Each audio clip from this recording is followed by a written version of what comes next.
What's a privilege that most people don't realize is a privilege? Having a family that loves you. I grew up in a pretty loving family. It was somewhat dysfunctional, to be sure, but my mother loves me as does my sister. So did my grandparents. We were always a close family and we helped each other when possible. We were always supportive too. I went to school with people whose parents couldn't have given a frick less about them. I mean straight up, just didn't give a crap if their kids lived or died. If your parents actively tried to keep you off drugs and off the streets and were emotionally supportive and not abusive, count your blessings. It's a fricked up world we live in, and plenty of people are trying to navigate it completely alone.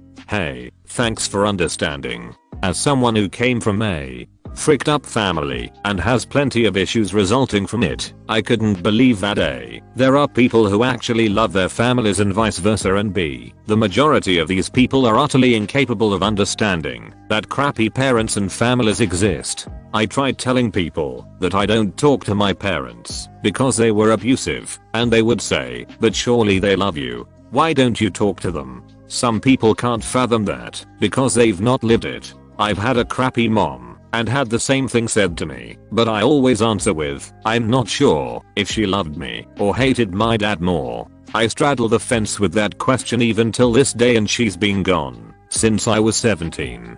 So I don't know. Sleeping through the night. Didn't think of this one at first, but knowing how difficult life is when you don't get enough sleep, I couldn't agree more. I actually knew a guy that got fatal insomnia in high school. I couldn't imagine having it. It's really hard on the body and the mind to be wired like that. Hope that dude is in a better state now. I'm fortunate that I'm not stressed out at night these days, but when they were academic or intellectual, sometimes emotional stresses, I'd have the most lucid dreams / nightmares, and it felt too real to want to go back there to sleep. I'm vibing for now. Having a bed. When I was ages 8, 11, my siblings and I had to sleep on the floor because we lived in a tiny one-bedroom apartment. The only bed belonged to my grandfather, a 70-year-old man, and the couch went to my mother, a woman with severe back problems. The rest of us had to sleep on blankets and pillows. I remember turning 12 and finally getting to sleep in my own bed after 3 years of not having one. It was euphoria. My sons are extremely tall for their age, and we recently had to buy them extra long twin bed frames and mattresses. Their old mattress were literally 2 years old and in near perfect condition. I asked around and wound up giving them frames, mattress, foundations to a single mother with 2 young kids. I was just happy to get the mattresses out of my basement. Age offered me $50 for them, but I refused because she obviously didn't have the money to spare, and she was saving me a few bucks because if I took them to the local dump it would have cost me $10 each to get rid of them. She started crying and said her kids had never slept in a real bed. That was very kind of you. Gold star. Being in countries where you are able to speak insults to, openly criticize or question authority without going to jail. Happy American noises. To be fair, the entire Bill of Rights has become privileges and not rights after the Patriot Act and the NDAA were passed. 24/7, 365 of the following. 1. Clean drinking water. 2. Heated water. 3. Heated/cooled indoors. 4. Electricity. 5. Food. Clean drinking water was my answer too. More people have died from unsafe water and poor sanitation in the past 100 years than of any other cause. Unsanitary water is the most preventable of the major causes of death in the world. And let's stop tiptoeing around what clean water means. The water is not dirty, it's contaminated with feces and worse. Of course this doesn't sound as nice at fundraisers, but billions of people don't have a dirty water problem, they have a crappy water problem. Feeling safe in your own home. Not worrying about rats, mice, roaches, bedbugs, bricks being thrown through windows, violence outside, break-ins. When I was younger I had multiple break-ins. We knew who it was as a kid, even to the point of moving into my aunt's house, and it took months to get a new home. We struggled so bad financially. I still have paranoia of someone breaking in or watching us. I have to check doors and windows all the time. My dad keeps throwing away my stuff or shifting my stuff despite being told multiple times with reason why without even asking or telling me. I'm already 30 plus adult living at home, Asian in Asia. I have zero sense of material security in my own room. Knowing that food is available basically at all times in first world countries. I lived on an impoverished third world island / country for about 2 years. The lack of food availability is astonishing. The only things you can always count on being at the grocery store is rum, chicken wings, rice and soybean oil. Red meat is expensive and short supply. How many cows can an island support? Everything else is in short supply and must be imported. You can go weeks at a time without getting simple stuff like frozen broccoli or canned beans. The concept of returns or regulations don't exist either. They totally sell expired milk and dairy products. If you aren't observant enough to check, that is your bad. There is no FDA, so the quality of meat is low. The only way to get a good chicken is to buy and carve it yourself. Buying individual cuts at the grocery store is a no-no. They pump all kinds of solution into the breasts and thighs to make them weigh more. Hydrolyzed proteins, sugar and a whole bunch of other stuff they don't legally have to disclose. It has a horrid aftertaste. I had to befriend a farmer who would sell my chickens by the bird, and I would then carve them up myself and feed the carcasses to the street dogs. Trash pickup is also a first world luxury. The government drops off at dumpsters in random places 1 day a week. It's your job to get your trash to one on the correct day. This means you often have to freeze your trash or feed it to street dogs because it will rot in your trash. Roaches will smell it and come up your drains. In the US we have the luxury of drain nets at the bottom of our pipes, so sewer roaches don't crawl up them. Not the case in other countries. The most annoying is mail. Mail delivery is a first world luxury. The island I lived on, the streets don't have names and buildings don't have numbers. You had to drive to the only post office in the capital, and not only was shipping expensive, you have to bribe the post office workers to give you your mail or they will claim it isn't there. Electronic payment doesn't really exist. Everything is cash based. ATM is broken 50% of the time, so when it works you have to pull out all 3 cash you can. Very few businesses have credit card machines and often half the time they aren't working. Paying bills was the most awful. No electronic payment. You go to the electric company and wait in one line to get your bill, and then you wait in a second line to pay your bill with cash. You better have small bills. If you only have big bills, there is a chance they will lie and say they don't have change, and they can pocket it all. If you have $400 East Caribbean, but the electric bill is $350, you just have to absorb the $50 loss, or get out of line, get change, and then wait in line again to pay. Awful life. I was a soldier who fought in Afghanistan. We had a better diet there than the people on that island. The US government did a decent job providing beef and fish for us in a landlocked country. We got our mail regularly and fairly fast too. Sorry for my extended rant. I hated that island. Made me so thankful I was American. May I ask why you live there? Their health. If they are healthy, then they flush that crap away on unhealthy food, drugs, and alcohol, while I'm over here eating like a freaking nutritionist unable to get out of bed. Driving. Exactly. So many jobs ads these days have driver's license as a requirement. It's weird how many ads I've seen that list it as a requirement, even when the job doesn't require any driving. Fresh water from the tap. Imagine living in rural Africa, or Flint, Michigan. A few days ago I was taking a crap and it hit me. Some people living in the middle of nowhere in Africa have to walk miles to get some dirty water from a well, and we have so much water we literally crap in it. I hope the crap didn't literally hit you. Being able to pursue your dreams because you have enough support systems to thrive regardless of outcome. So true. Had to quit my dream to help out my family. Don't regret it, but it would have been nice. I had to lower the bar for similar reasons. I'm happy for those who can pursue their dreams. I'd be glad if they just acknowledged that it's a privilege. So stop saying SHT like if you want, you can. No, Ashley, not everyone is the son of a millionaire. Being able to go to a store without worrying if your wheelchair can fit through the aisles or if they have front steps. I was in a wheelchair for a while, and it is so damn hard. Yeah, I'm gonna be for life and it's just up.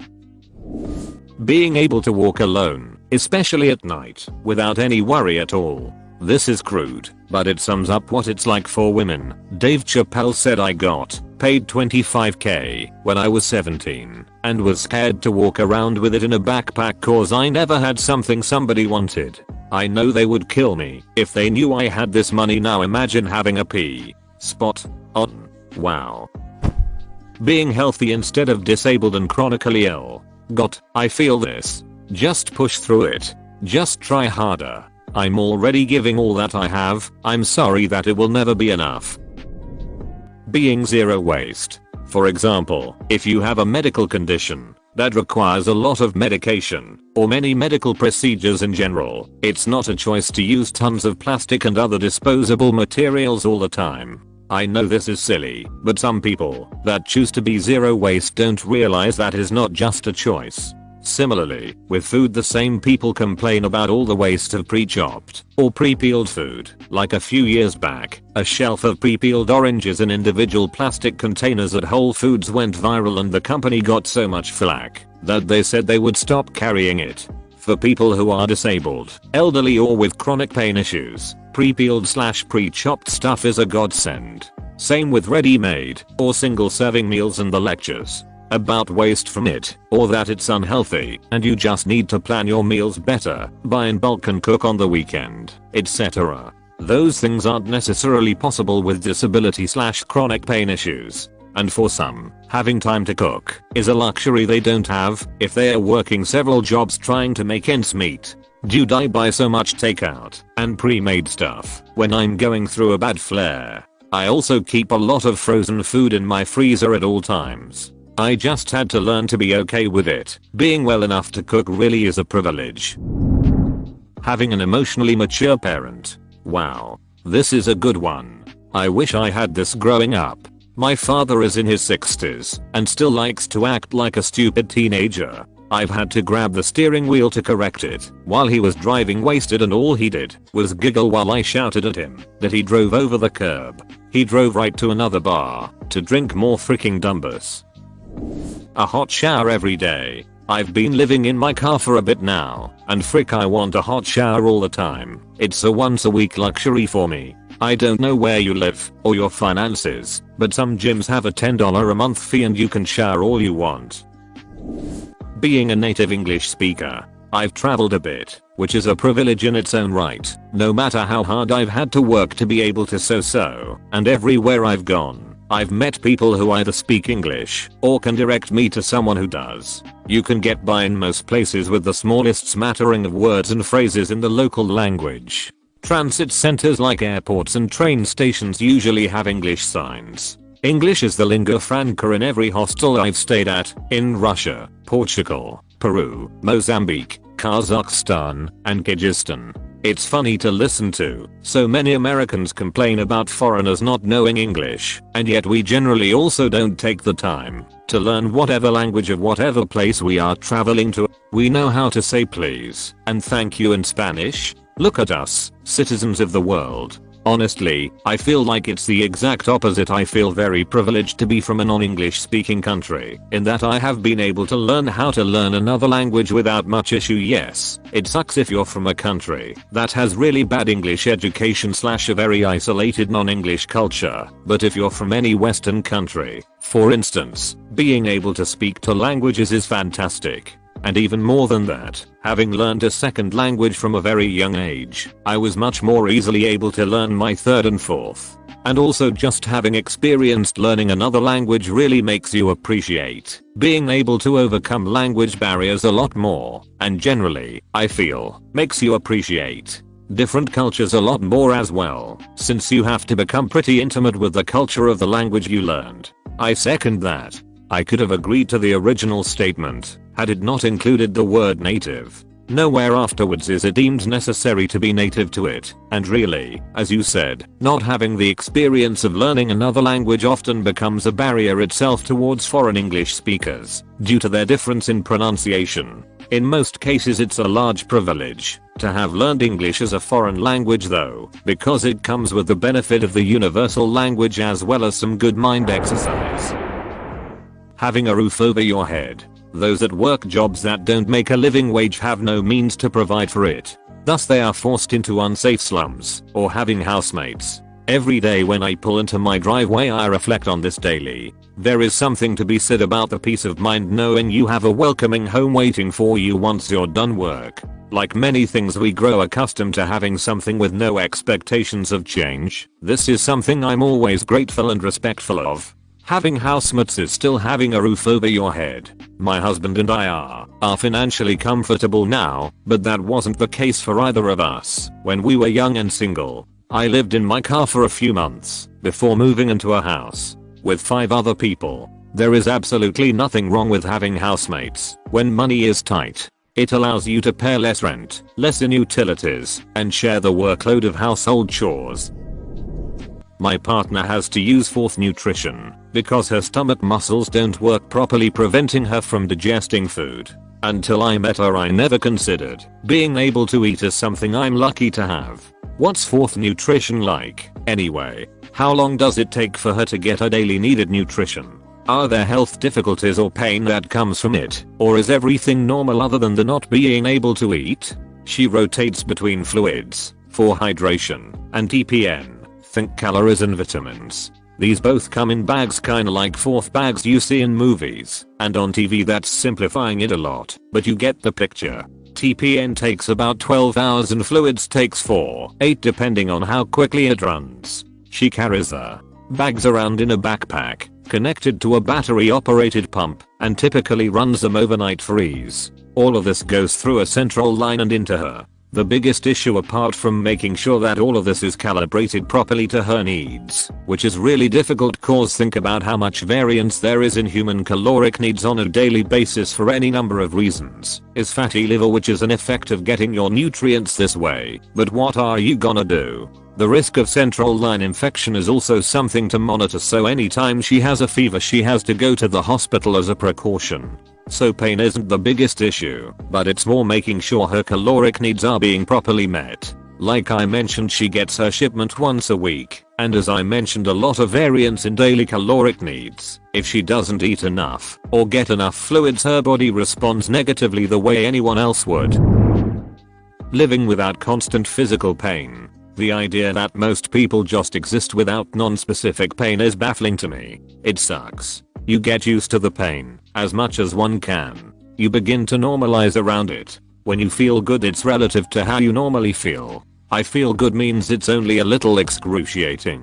What can really get me down, however, is knowing I'll never really know true comfort again. I can get relatively comfortable, but it's only relative. I don't remember what true comfort felt like. I wasn't born with a chronic pain condition, so I've lived a normal existence before.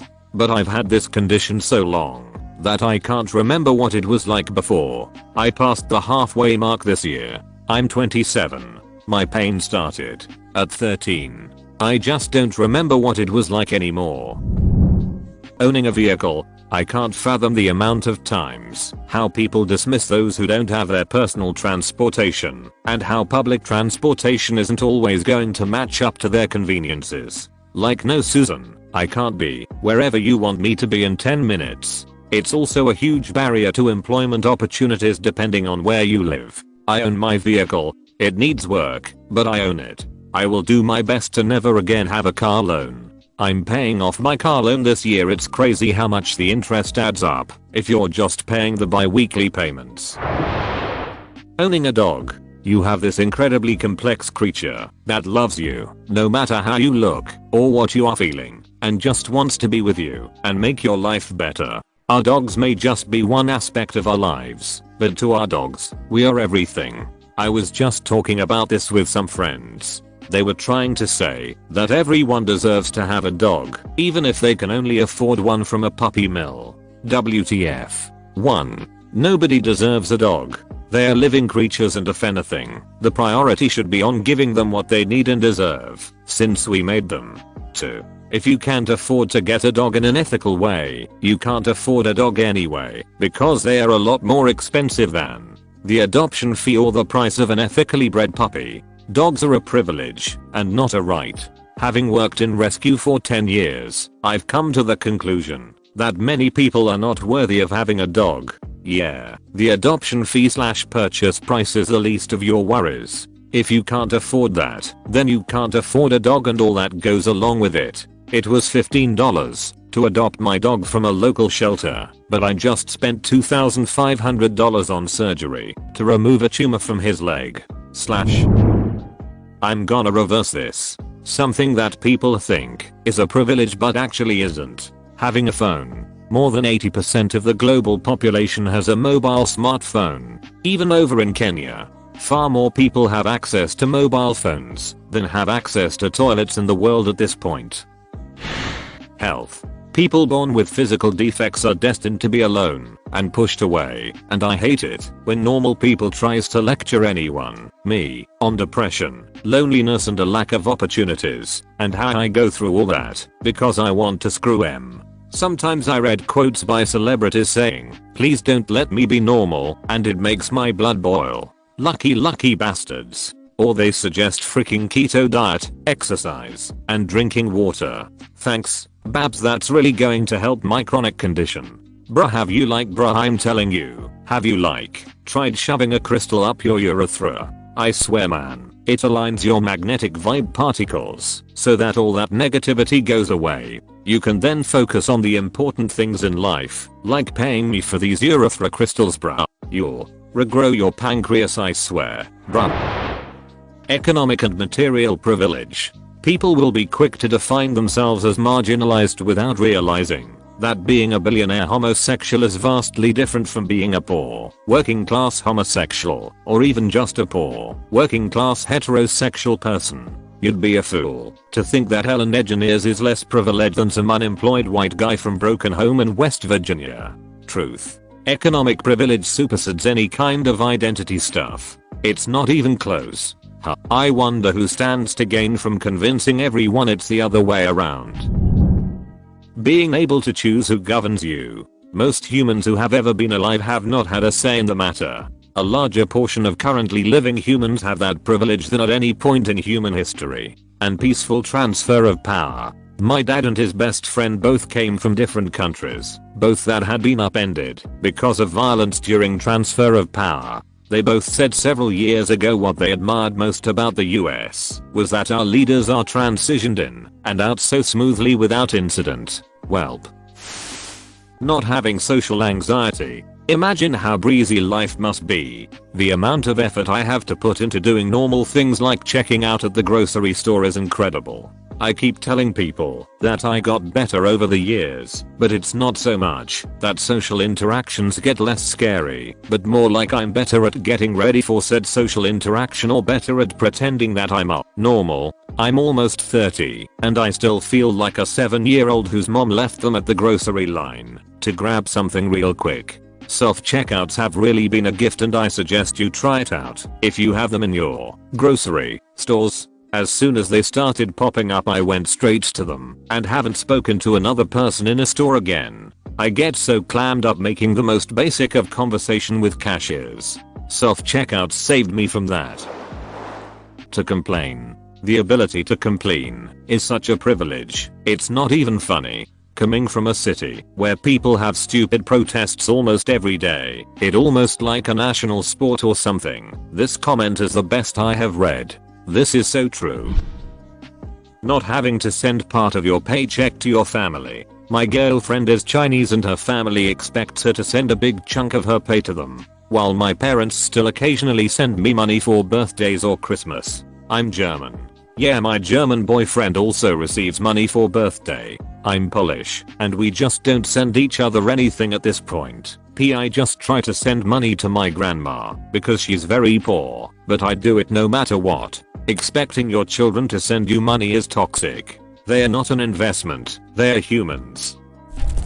Education. Where I'm from, education is paid through very high taxes. We even get paid so we can focus on school and not being forced to drop out or take a giant student debt. First person that I see comment on education, I was going to do the same. It is actually really incredible to be able to notice the difference between people with proper education and people without education or that simply threw to the garbage what they were given. I went to a private school with a first world education in a third world country, and I have seen people who just didn't care about that level of education. People who didn't have access to such education, but reached a higher level of education, and people who had to work instead of study. I wish I had understood this a couple of years before finishing high school. TL. Doctor, it is a privilege to be able to study and understand its importance.